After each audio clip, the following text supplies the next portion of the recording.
Welcome to the College Football Bros, the podcast that's usually well produced. And now, here are your hosts, Michael, Ryan, and Trey Newman.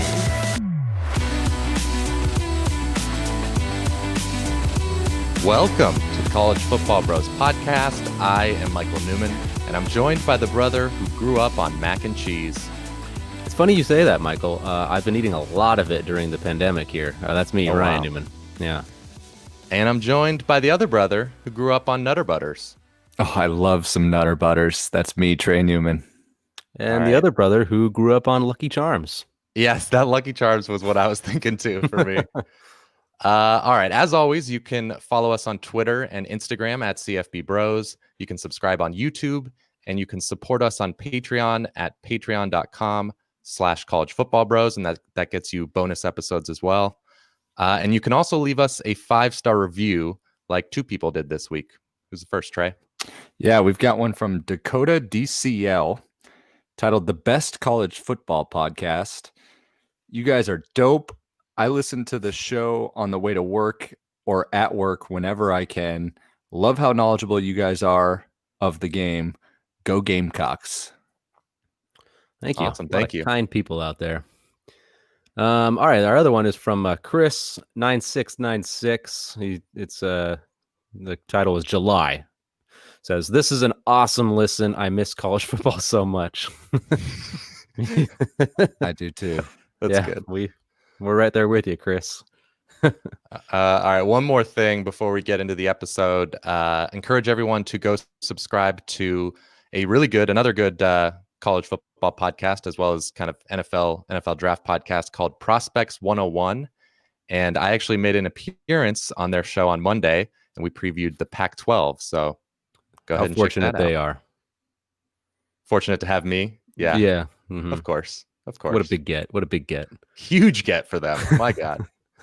All right. Let's talk about some breaking, not so breaking anymore, news from last week. The fall season, of course, is now guaranteed to look a whole lot different because the Big Ten announced they are adopting a conference-only model. Pac-12 announced the same, and the ACC, Big 12, and SEC are probably going to wait another couple weeks, it seems like, to make their decision. So what are you guys' thoughts on all this news? It's just I saw that on one quote. It just seemed like I don't know. I think they said it was an anonymous athletic director or something, but it would just seem like it was like delaying the inevitable type of thing. Like it just doesn't seem. I mean, I guess we'll probably get into this a little bit more lately in the later, but it just seems like if you can't have a normal season, how can you have it work at all?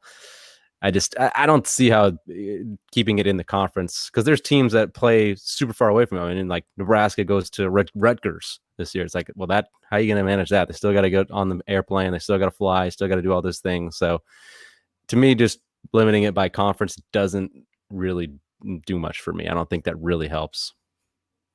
What do you think, Trey? I mean, like I say every time, everything's just so fluid and it's really impossible to predict, but I'm really trying to be optimistic. I am. It kind of changes by the week and as far as my confidence, but it just kind of feels like the same pattern as we had for basketball leading up to the NCAA tournament, where, the Ivy League, they canceled their basketball tournament and everyone thought that was a little premature.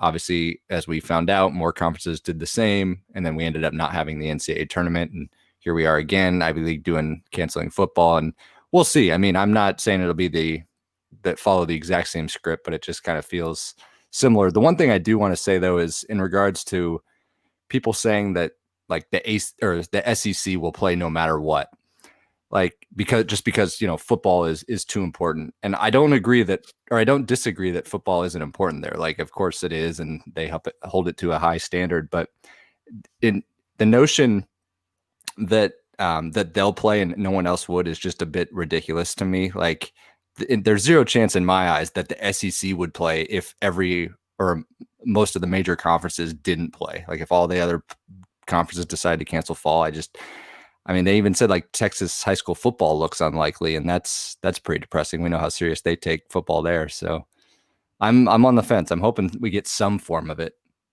Yeah, yeah. I'd say I'm closer to your opinion of just being super uncertain, right? Like, and I hate making predictions too because things can change so fast, but it definitely obviously is looking to be heading in a bad direction. And just the idea that you're going to have 100 players and coaches and assistants meeting every day and practicing and, in the weight room, it doesn't seem super likely at this point. Maybe in a month I'll change my mind, but it seems questionable. So we'll see. I mean, the SEC, like you said, they're very committed to giving it a go. Big 12, ACC seems like the same way. So we'll just have to wait and see. Yeah, just seems a little unrealistic when you got that many people involved. I mean, NBA is barely managing how to put something on, and they got all the resources in the world, and they have minimal players in their league, and they're all in one spot, which you just obviously can't do at college. The one thing I gotta say is that there has to be a mental shift before I think they'll be accepted. Like because we're seeing, I think it was Jim Harbaugh that even said that, or one of the coaches said that, because like it's gonna happen. Like players are gonna get it. They're already getting it. It's just a matter of like, is that acceptable in order to continue to play a season? Like, right now people are just like, oh my gosh, players are getting it. They can't have a season. Well, maybe it's inevitable that some of them are gonna get it, so they're gonna play anyway. So there just needs to be a mental shift, whether they're playing or not. Yeah, I saw somebody say the argument, and it made me think for a sec. Like they might be less prone to get it if they're actually playing, where they're less likely to, they're more focused on football and they're less likely to go out and get involved with big parties and whatnot. Yeah, I don't know. It's just an argument that made me think for a sec. Yeah, it's impossible to say whether that's true. I mean, the idea of, like I said, so many players getting together, a huge team with staff members and everything, seems like you could argue they'd be more likely to have the season. But either way, it's just, and the other problem here compared to the NBA is that we're dealing with, players who are not part of a union that can collectively bargain what the season will look like. So there's kind of a moral issue there too. Mm-hmm. Yeah, but at least there's some encouraging news, I guess, on the vaccine front. That was cool. That was good to see. Let's pray for that. How about the science? Let's pray for that. Hey, our first segment is the Science Bros. Positivity. Let's go. No, I know. You never know. Okay, let's get to the meat of the episode, which is segments. This is going to be a segments only episode. So we will start with a real classic of ours, fact or fiction.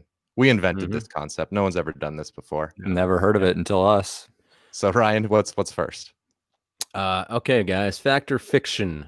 This year is more important for Tom Herman than any other coach in the country. I'm going to say fact here. And it's not that his seat is necessarily the hottest. I don't think it's the hottest, but it just feels like an if not now when type of season for Herman, because he's got a ton of returning production, good senior quarterback.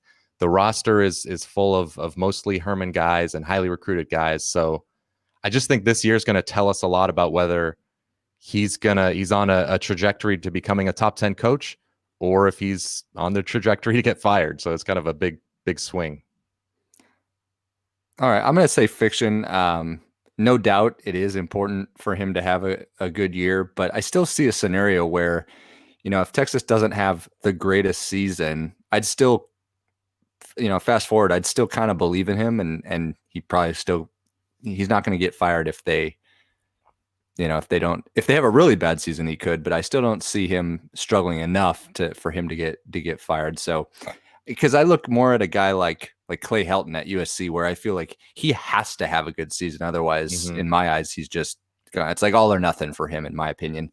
And then you've got guys like maybe Manny Diaz that might be a little premature, Chip Kelly at UCLA, Frost or Harbaugh. Like, I don't know. I just think that there's some other guys that might need a better season than Herman. Yeah, I think you kind of got to weigh maybe the expectations. Like for Herman, this is his coming up on his fourth year, I think, at Texas, right? And so that's, I mean, if you're going that far in, I mean, at Texas, there's really no excuses this year. They have everything coming back and all that. So it's just, I think it's more like what Michael said. It's just like, if not now, when, so people will start to lose the faith after 4 years. It's setting up nice for this year for them to capitalize. Yeah. But I mean, Clay Helton is kind of what's that? No excuses is what I think I see a lot of Texas fans saying. Yeah. There's no real thing. So it just seems like for Clay Helton, I mean, everybody's so down on him already anyways that I guess I just thought more Herman, and Chip Kelly, same thing. Like, it's just, I don't know, it couldn't have gone worse from the start there. But it just, you can't say for those places that the pieces have fallen into place. Like, I feel like Herman has coming in this year. So I don't know. I feel like I fall into the trap of the sense of, like, say that Herman went 9-3 this year. Obviously, I don't know how it'd look, but say he went 9-3. Like, I could see myself falling a trap again next year and saying, well, this will be the year. But I know it is. It's like your narrative, Mike, like what you said, Mike, like, if not now, when. So this is as good of a time as any. It is. But you're right. He could, if we're equating it to a 12-game season, he could probably afford a 9-3. I really doubt he would get fired. Yeah, 9-3 isn't. Yeah, that wouldn't be bad. I mean, it depends on how it happens, of course, but yeah. Okay. Next one, fact or fiction. Trevor Lawrence and Justin Fields is the best duo of FBS quarterback prospects in the past 20 years. I mean, it's a pretty amazing duo. It's going to be fun to watch the season, hopefully, knowing that most of the year that these are the top two guys going in next year's, or at least top two quarterbacks going in next year's draft. Like, usually you always have one guy and then another guy just kind of develops throughout the season and kind of comes up. But this year, like, from the start, the two clear guys. But as far as fact or fiction here, it's tough, but I'm going to lean towards fiction. In my opinion, it was between these two and then the class of Andrew Luck and RG3.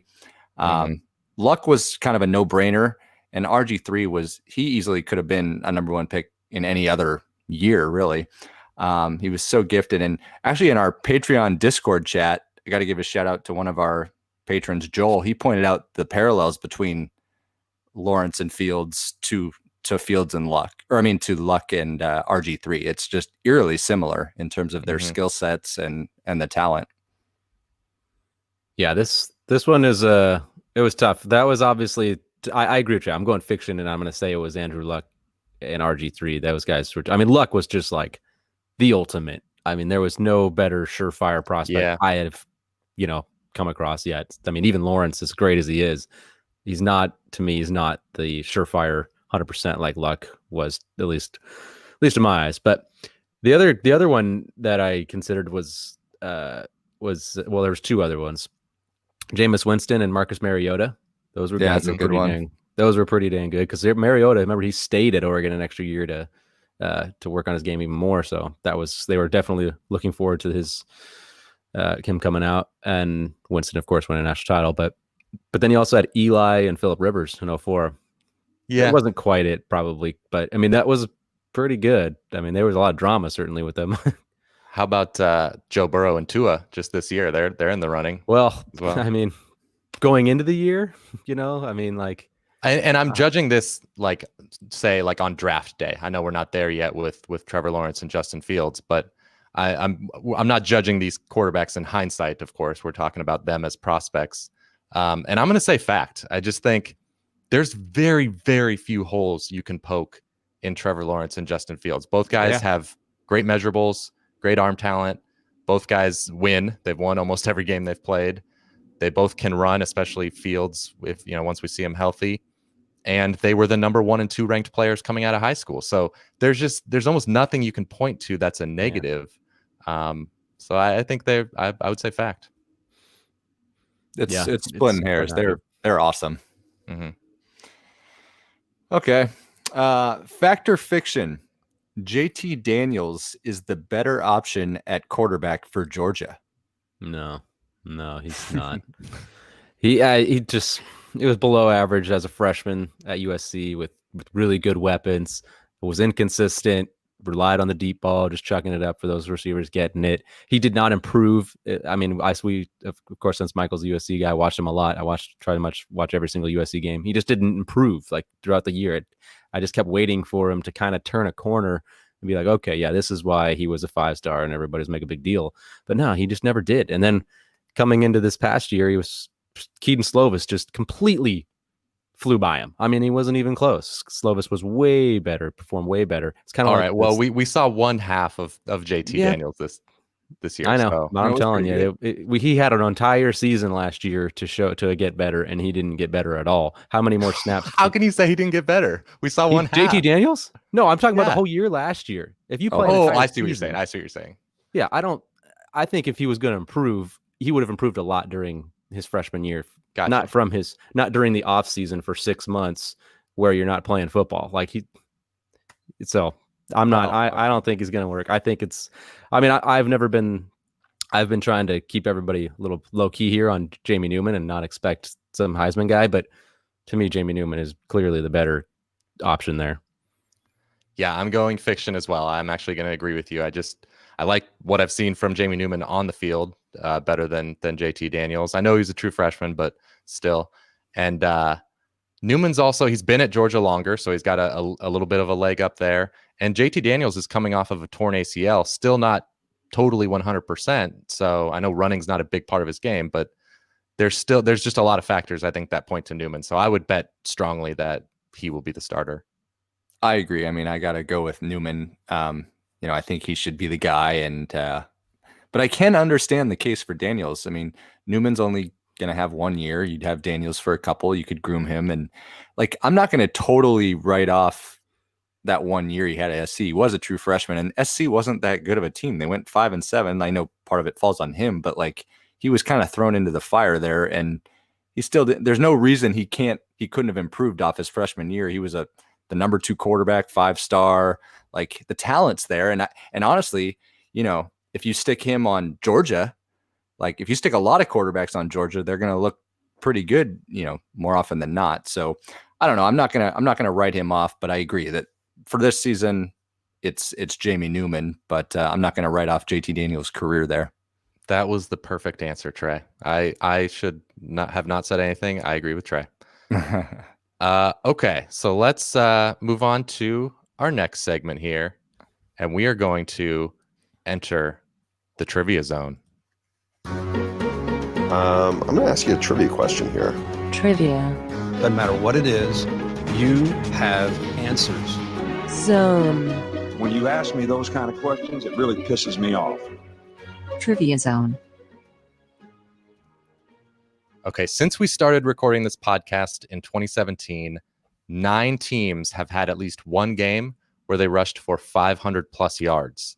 So I'm going to name the conferences, and you have to tell me the team or teams that did that. So we'll start with the independents. 2 independents have had a 500 plus yard rushing game. What'd you say, Ryan? Navy. Yeah, I knew you were going to say that, you dummy. They are not independent. They're in the AAC. Wow, Ryan. You know what's funny? I was playing NCAA football on video game, and they were independent then. Yeah, it's easy to do that. I don't blame you, but God, go. Okay. Wait, so we're guessing an independent? Independent. Two independents did it. Okay, Army, they have done it the most. They did it 4 times. Oh, wow. Yeah. Okay, So one more. Like Notre Dame, BYU. Any official guesses there? Liberty. Could be Notre Dame, maybe. They might have had they had a pretty good running game a couple years ago. No, I'm going BYU. BYU? I don't. Oh, I that's don't right. know. I need a final answer here. I need a final We're on answer. a team. I forgot about this. I'm gonna go Notre Dame. Okay, we'll go with Ryan. Notre Dame is right. Oh, good. Right. Good. Yeah. Okay, so let's move on to the AAC. One team has done it from the AAC. There you go, Ryan. It's your chance. Navy. Did you say it? Yeah, I said Navy. Oh, okay. It cut out for me. Yes. Oh, Navy. Yeah. Navy has done it twice. Okay, good. Okay, Mountain West. 2 teams have done it from the Mountain West. Air Force. Air Force is correct. Yep. Okay, so who are Man. we thinking, Ryan? We're gonna go did the Boise Aztecs do have it? had a lot of Ooh, good Aztecs rounds. have had. Yeah, that's good. They had like a But- 300-yard rusher in a game. Yeah, but who? Let's think. It could. I mean, could Boise have done it? They don't. I Really know, had their Boise. running quarterback. I feel like you need a quarterback to kind of get a lot of rushing yards here to get to 500. Who else? Colorado State, no. UNLV, New Mexico. Fresno, San Jose. Fresno was more pass. Yeah. I would have to say the Aztecs, I feel like. Wyoming. I mean, the Name Aztecs all the just, teams, guys. the Aztecs just like ran it. The Aztecs just ran it all the time. They, yeah, didn't it throw makes that the most much. sense. I know they go a little slow, but they did have so much success rushing. So I guess Let's go San Diego State. Yeah, San Diego State. You got it. Ooh, All right. that's- All All right. So you gotten them all right so far, right? Except for Ryan's Navy guess. but His little that's blip. fine. Well, I sort of Yep. got it right. You sort of Yep. got it right. Yeah. So you're perfect so far. Okay. So ACC, one team. Georgia Tech. Georgia Tech. Yeah, they Yeah, did it there you twice. go. Pac-12, one team. So far, it's going according to what you would think. Pac-12. yeah, it is. Yeah, How many in the Um, Pac-12? Sorry. one team from the One. Pac-12. So you've got like Oregon, and you've got Yeah, but they never had a running QB in the last. Maybe Arizona with Khalil Tate, JJ Taylor. Yeah, that's a good guess. Unless Utah had Yeah, Utah possible. had some Huntley wasn't super fleet. no, but Moss. Okay, but I do like your Arizona. They were quick up tempo. Are you going Go with for it. Arizona? Go for it, Ryan. Sure. That's right. Arizona. All right. Did it twice Wow. with Khalil Tate. I mean, Khalil Tate himself, didn't he have like a 350 yard Yeah, game? yeah. It was a lot. All right. Okay. So last conference, SEC, there are two teams from the SEC that have done it. And I'm just going to say, I don't think you're going to get both of them. It's not really a hint, but you can take it as a hint Yeah. if you want. That's not a hint then. Okay, I mean Bama's obviously had a lot of great running, but again, well, maybe with Jalen they could have had a possibility there, but Alabama, SEC. It's the last 3 years. Georgia had those. They had those Chubb, Swift years. But they weren't always lighting it up. what about when Lynn Bowden was going crazy for Kentucky? Yeah, last year. And then they had Benny Benny Snell the year before. Snell, Man, yeah. Wow, this is a tough. I think this is the toughest one. So yeah. I can't. There's It no is like. tough. There's but nothing like, that clicks. what about A&M? They had was it Trayvon Williams or who's the guy? Yeah, Travion? I don't know if I can't remember any insane thing there. Gosh. All right, we're gonna have to narrow this down. Well, maybe So- the game they had 73 points or 74 points. Oh, yeah. Against LSU. 7 overtime. Wait, so how many were there, Mike? There's two. 2. Okay. Yeah. I mean, do we just say Bama won? They killed so many, and maybe they got a guy. maybe I don't know. Yeah. All right, we can go with Bama. You're going with Bama? Bama. Okay. Yeah. I didn't. I need a yes from both of you. Yes. Ryan, you get your yes. Yes, Bama. Let's do Okay. it. Well, it's wrong. It's wrong. Damn Okay. it. Okay. Yeah, Okay. Bama What didn't about do it. who else did we I narrow hope the down? listeners are enjoying Yeah. hearing you guys struggle and watching you struggle on YouTube. Shoot. By the way, Well, our I'm trying to think of predictions a running for how quarterback long this besides- episode would be are going to go over Yeah. because Oh yeah, true. Because we're Trivia stalling zones. guessing. Missouri, did they like? There's just too many dang teams. There's know, a it's lot tough. of. I can't narrow it down. I will. So we said. So I think what we kind of talked about Georgia, Kentucky, and A&M. Like I don't remember Florida going nuts. Yeah. Could be like Vanderbilt. Who knows? It could be like Keyshawn Vaughn or something. let's throw out more teams. Yeah, Could be Vandy. They went off. Yeah, against, I mean, what was it, hell, Illinois or something like that, or whoever it probably was. Tennessee too. I have no Arkansas. idea, but Now we can try. I'm gonna say, if I had to guess one, I'll say A&M. Okay, Ryan, you agreeing? sure. They did it. Yeah. Nice. A&M. Good job. Do you know? I wonder what game. Do you know the game? I don't know the game. I want to say it was. I don't know. I can don't know check if while it you guys was are thinking. Yeah.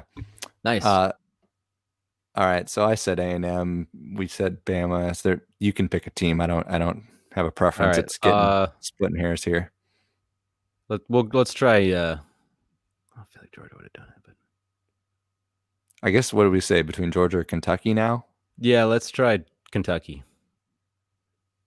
Kentucky is correct. Ooh. Yeah. Wow. Not Ryan, you bad. got Very that good. one. And it was 500 yards against Louisville, just with Lynn Bowden this past year. Wow. There you go. Wow. All right. Okay. Well, I cool. wasn't able to One. look Bama up was the our game, only but miss. the listeners can look it up. Okay. That was a great segment. Good call. That's Or Big 12 team. that's amazing. Well, next segment we have here is a top 5 list from Ryan.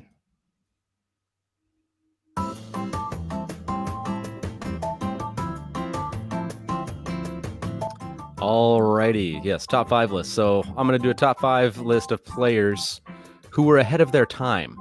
So essentially players, I'm looking guys at the past who I would think would fit in well with today's game, but it could be in any sport. I'm not just limiting it to football. Okay. So I'm going to start off with some honorable mentions here. Just a couple of them that I really wanted to mention, even though I didn't put them in my top 5.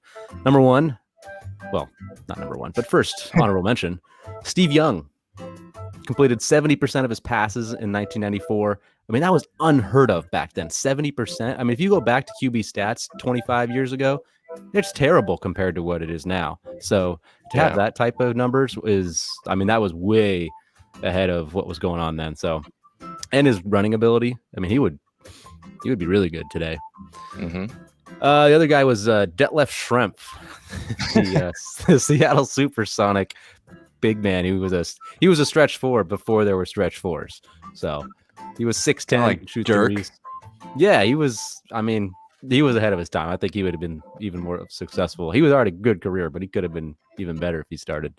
I mean, any 3-point shooter, back in the day, would be taking twice as many threes at least. Yeah, So. yes, exactly.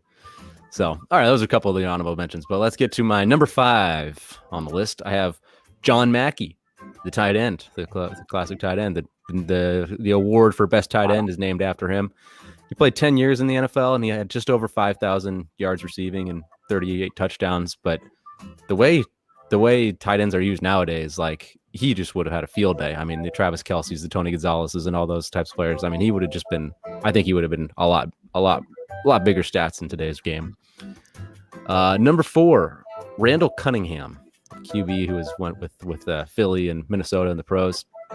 He had a couple of huge years as it is, actually. In 90 with Philly, he threw like 30 touchdowns and rushed over 900 yards. And then he had one good year in Minnesota where he was averaged like over 9 yards or almost 9 yards per attempt, which was just unheard of back then. So, in his running ability, I think he would be kind of an electric player. He also had like a 90-yard punt or something like that on that old hard AstroTurf. Yeah. Yep. Number 3, Reggie Jackson, the baseball player. I didn't realize how old he was. He started in like the 60s. It just seems like I guess baseball, you can kind of have a long span there. But I just feel like with today's emphasis on hitting those home runs, man, he would just be ideal. His 1969 season, I looked up his stats, and he was in Oakland. He had a crazy good year. Only a couple guys nowadays can even match the slugging percentage and the OPS. Like, his stats lined up with Trout's that year. He was in 1969, so he was way ahead of his time. Number 2, Elgin Baylor. He was way ahead of his time. Like, athletically, he was just not even. I mean, he made guys look like fools back then. It was ridiculous how athletic he was compared to the guys that he's playing against. He would thrive today, free flowing, open court, more type of game. He would have been fun to watch. And number 1, this one might be a little bit controversial, but I said Michael Vick. Like, I know it wasn't necessarily that long ago, but late 90s, Yeah, sure. There's been mobile QBs, but none as electric. Especially with his arm that Vic was. He could throw that thing on a rope. But I just don't think he was really utilized the way he could have been in Atlanta. I mean, you look back at his stats, it was like it wasn't very good. They didn't even play him hardly his first year. So I don't know. I just feel like with the way things are now, he would have excelled even more. He threw the football like we could throw those those torpedo balls or something. Yeah, with the the Nerf snapped ball. it. The Nerf. Oh my gosh, it's unbelievable. All right. Very creative list, Ryan. Good work. Thank you. Moving on to our next segment. It is Call Me Crazy. So Trey, you have to, you're the first one to make a maybe seemingly outlandish statement, but you got to make your case for it. Okay. Call me crazy, but Oklahoma will not win the Big 12 this year. Okay. So I'm going to call you crazy, but let's hear your case first. No, I mean, I understand they're the favorites and they deserve to be, but this is as good of a year in recent history to pick them off as there's been. I mean, we know Texas is probably the most likely team to dethrone them, and there's no reason that they can't. Herman and Ellinger are kind of set up for that, but especially with the experience back on D. Last year, Ryan's Baylor came out of the clouds and was desperately close to beating them both times they played in the conference title and then obviously in the regular season. You've got a team like very tough beat. Even with the backup quarterback in the Big 12 title, they almost did it. But you got other teams this year like Oklahoma State. They're poised to maybe break out this year. Iowa State could, especially as we've talked, if their offensive line can kind of gel in front of Purdy. Maybe the youth of Rattler at quarterback will cost them a game or two and in turn the conference title. Yeah, I'm going to call you crazy. I just think with Oklahoma, Ohio State, Clemson, I'm just not going to pick against them until they don't win the conference, I think, at this point.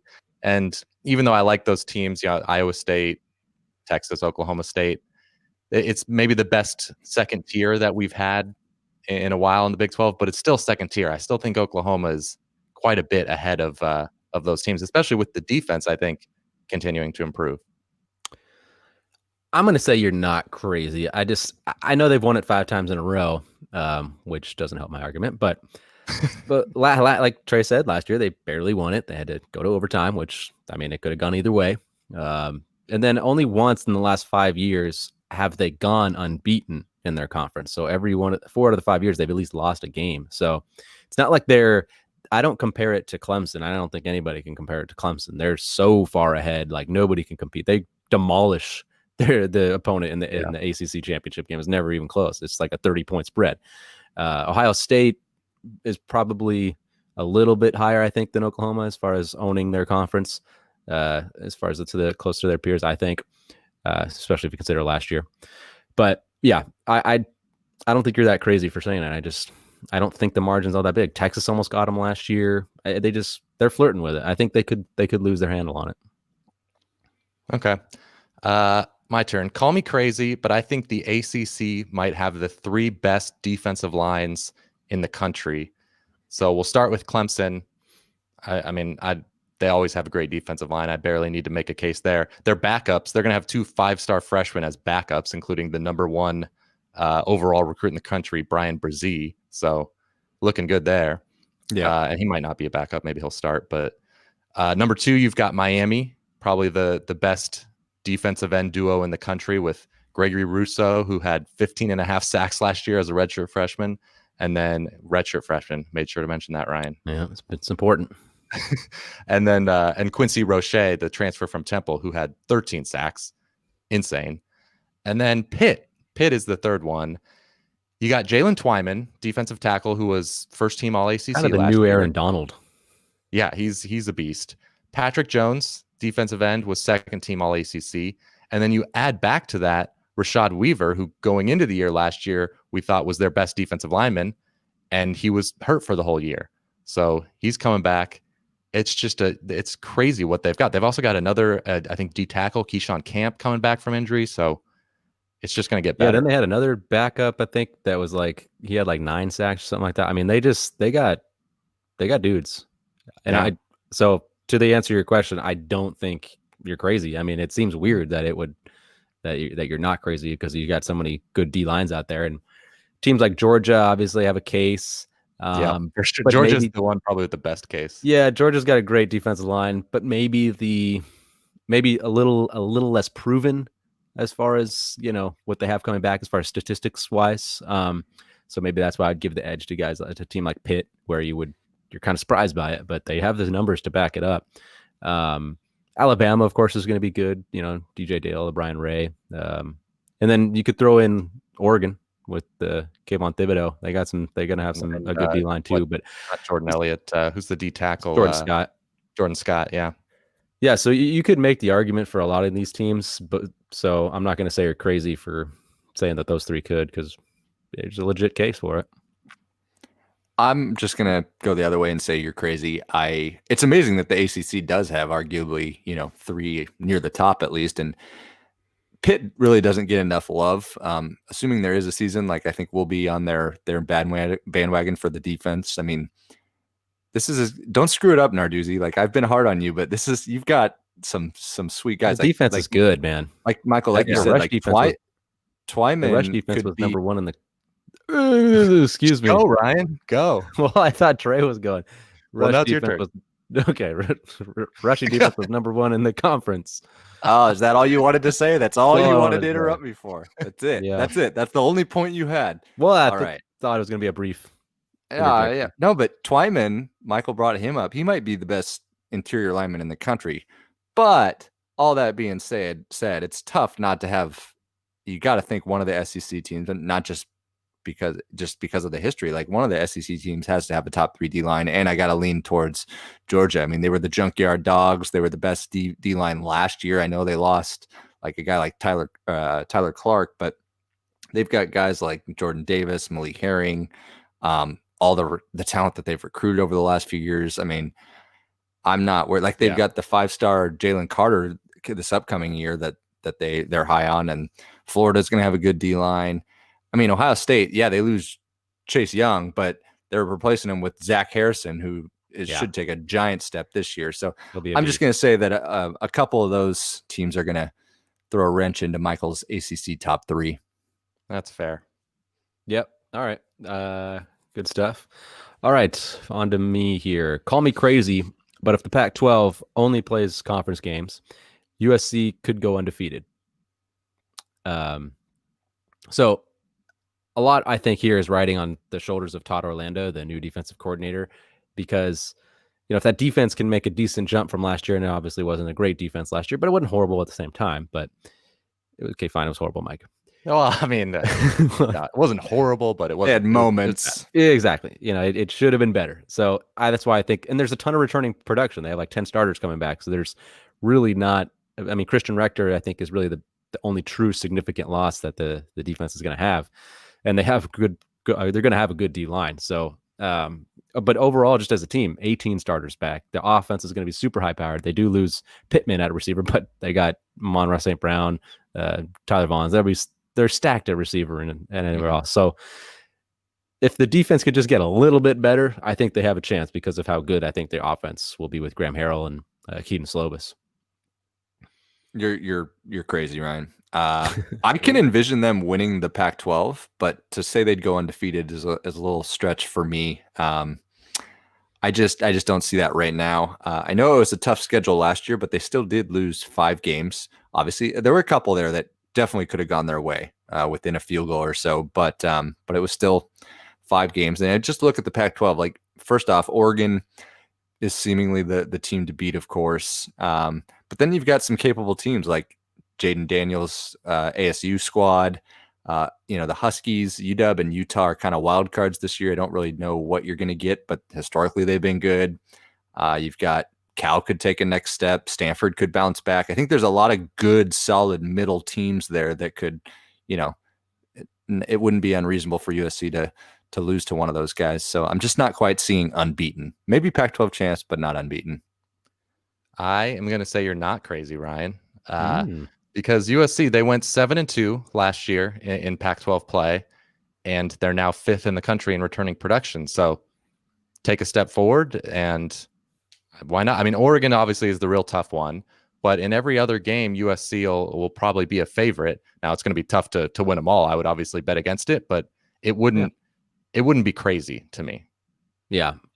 Speaking of USC here and this Pac-12 only schedule, is there, if it ends up happening like that, like, is there a team? I don't think there is, but a team that benefited most from not having to play the non-conference games than SC? I mean, I would say, they is lose there Notre a Dame person who benefited more than Clay Helton? Yeah. If Clay Helton ends up hanging on, then maybe it doesn't benefit SC. But no, I agree. I think avoiding Alabama and Notre Dame is Nobody else so bad. benefited nearly as much as that. I mean, that's like pretty good. I mean, 2 preseason top 10 teams. Pretty good. Especially Bama. That one, we've seen that one before with the USC. We have, yes, unfortunately. Yeah. All right. Well, that does it for Call Me Crazy. And let's go ahead and just get to the questionable finish, right? You think questionable finish time here? Mm-hmm. Whoa. I think. Did you guys hear that? I am. Well, if you're watching on YouTube, Ryan, there was a shadow. I thought I got some of my arms. It's a little spooky in this closet sometimes. Guys, I think it's time for the Clairvoyant Bros to pay the listeners a visit. I'm glad it wasn't just me. You know what, guys? I forgot to add the Clairvoyant Bros sound drop to the soundboard. Wow, it's gonna be I did not see that coming. You know what? I'm gonna. I did not see that coming. Clairvoyant Bros would have seen that coming. I was gonna edit this out, but that was a good line, Trey. So I'm gonna leave it in as I struggle here to go for the Clairvoyant Bros. Oh, well. All right, so we're just gonna wait patiently here for the. Wait a sec! Whoa! Now I feel like I feel it for real this time. Oh, okay. Oh, do you guys feel the spirits? I feel like the spirits are buffering as they load up onto my soundboard. Wow, I feel like the spirits are importing the track as we speak. Wow, it's quite a track. Must be a lot of good stuff. Okay, I think the spirits are here. Good.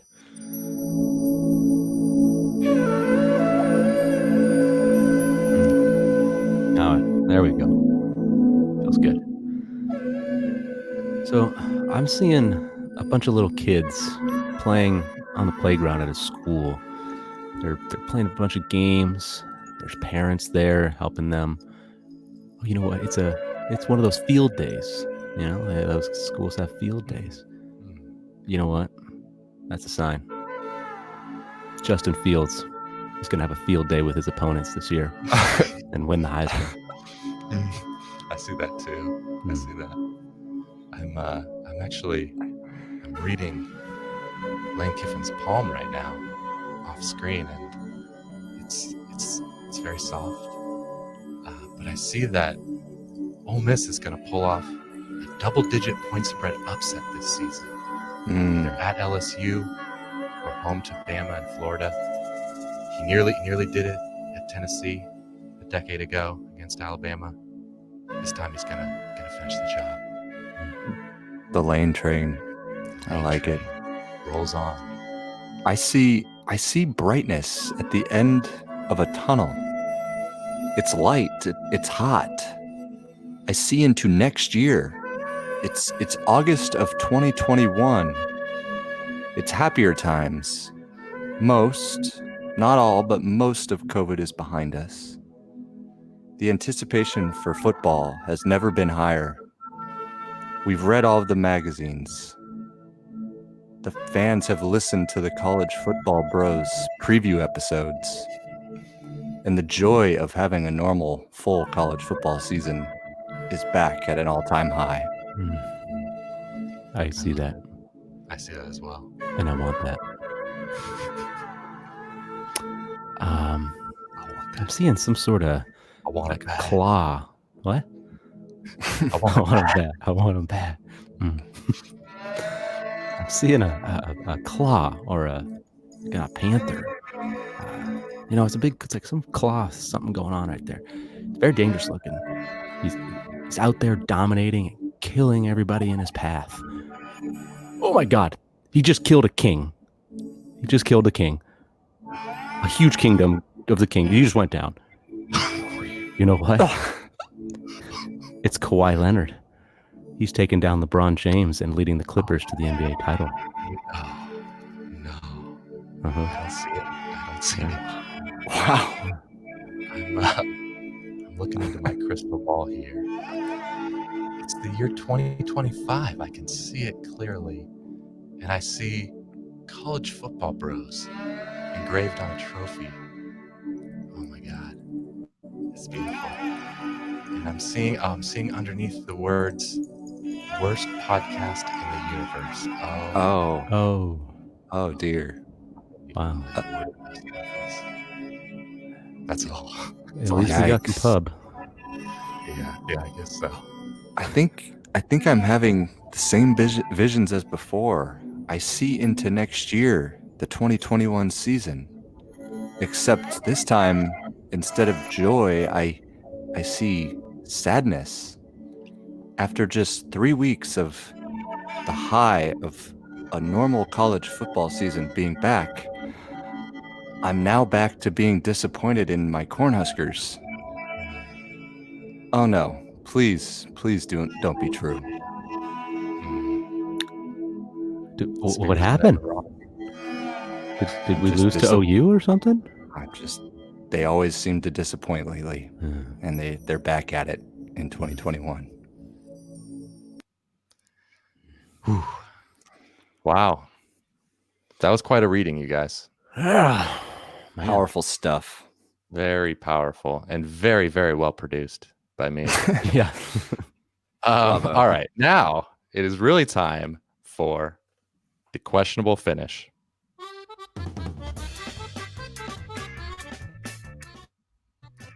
Cade Mays, offensive lineman at Tennessee, is still waiting on a decision regarding his waiver to play the 2020 season. What's something you had to wait way too long for? I have a feeling I know where this is going with you guys, and I'm just going to get ahead of this, and I'm going to say, I'm going to put on my clairvoyant hat again. Been a while since we brought that up. I'm putting on my clairvoyant hat again, and this is actually me from 2023 talking right now. And I just got my first hole-in-one. It feels great. The long, excruciating wait was worth it. Oof. Wow. I'm betting over. I'm saying it's going to take over 3 years. Yeah, better hit the driving range, Trey. Brutal. No, that's a good one. I hadn't thought about that for a while, but just so the listeners, new listeners know, Ryan and I both have a hole-in-one. Trey does not, and our dad has one as well. Well, our dad has two. Yeah, and Trey's by far the best golfer of all of us, but allegedly. True. True. All right. For me, I was going from after my freshman year, going into my sophomore year of playing high school basketball. I was going to play with some games with the varsity team, and I was sitting on the bench for quite a long time, and kind of waiting on my turn to get in. And finally, I got in at the end of one game, and I had like 3 straight turnovers, just like right away. I mean, I was a point guard, so the ball goes right on your hands. So and the other team was pressing, and they still had their like starters in. I just 3 straight turnovers, boom, boom, boom, boom, boom, and I was, boy, that did some damage to the old confidence, man. That's rough. That's rough. Oh, what's up? I had to wait a long time. I went to Wimbledon when I was in college, and we queued for tickets. That's what us Londoners call waiting in line. We queued, and it was close to 5 hours. I'm not even exaggerating. Whoa. To get in. Yeah, it was insane. Wow. There you go. Next question, Ryan. Oh, yes. So the NBA is playing in a bubble at Disney World. If you had to be stuck in a bubble, where would you go? I'm going to assume the bubble is relatively safe no matter where it is. So I will choose Lower Manhattan, which is probably my favorite place in the world that I've been to. So I'm gonna hang out in Soho, Greenwich Village, all those good places. Nice. I'm going to have to be at a luxury resort somewhere warm. I don't really mind the actual location, but a resort that has a couple good restaurants, nice grounds, a golf course, maybe even like a tennis or basketball court to enjoy. That's where I'd go. All right, Hawaii. How about Hawaii? That sounds good. That's true. Yeah. Go with That's Hawaii. what I said. I said an all-inclusive resort in Hawaii. So you can get like a gym, Boom. you can get basketball courts, you get a golf course, you got your restaurants, the ocean. Not that I go in it, but I can look at it and be like, that's nice. Yeah. Gonna have to go with that. All right. I like it. All right. Some bit of news from this past week. Deion Sanders' son, who is a 4-star quarterback, he committed to Florida Atlantic. If you could have, it's pretty crazy. If you could have any athlete's kid on your team, who would it be? Bo Jackson. Just like the ultimate specimen. Like, I mean, nice. You can't imagine a better athlete. I mean, if you want to get those genes, it's a good pick. As good as you can come up with. All right, I thought of my team as USC, and lately we can always get the skill talent, the receivers, the cornerbacks, things like that, but O-line has been a little bit of an issue. So I'm going to go with maybe the greatest offensive lineman in college football history, Orlando Pace. I want Orlando Pace Jr. I don't know if that's a real person, but that'd be nice. It'd be nice. Yeah. Speed is the name of the game these days. So I'd want Usain Bolt's kid. Yeah, just get him the ball in space, and you've got like the next Tyreek Hill or something, but better. All right. Speed wins. Does. That'll do it for the College Football Bros podcast. Thank you for bearing with us with our difficulties there. And again, if you enjoyed the show and you this is maybe not the best time to ask after we really flubbed it and didn't put in the effort beforehand, but we usually put a lot of work into the show. So if you appreciate that, then we would appreciate if you subscribe to our Patreon. And again, you get bonus episodes there. And either way, thanks a lot for listening, and we'll talk to you next week. You've been listening to the College Football Bros. If you have any questions for the next podcast, email them to collegefootballbros@gmail.com. To keep up with the brothers on social media, like them on Facebook at College Football Bros, follow them on Instagram at College Football Bros, and for their commentary on Saturdays, follow them on Twitter at CFB Bros. Thanks for listening.